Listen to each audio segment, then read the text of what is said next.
Ang saya mismo ng biruan ni na Bimby Aquino at Riza May Dizon sa likod mismo ng backstage kung saan sila ay may mga dressing room.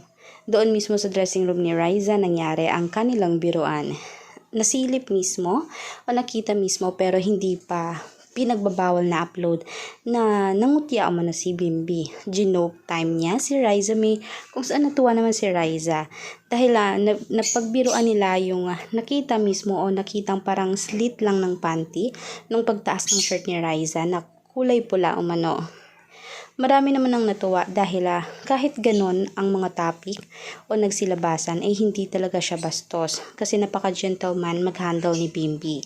Ika niya, lagi siyang secure para kay Riza. Gusto niyang safe, gusto niyang laging maayos si Riza.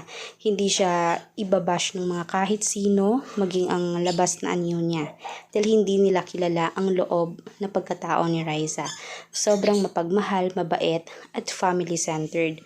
At alam naman ng mga tao yon at ng mga host at ng mga mismong big bossing nila. Kaya kahit papaano, ano man ang lumabas tungkol kay Riza ay go, go, go pa rin. Kaya huwag kalimutan mag-subscribe, i-click mismo ang notification bell for more public videos. I-share na rin ang ating videos.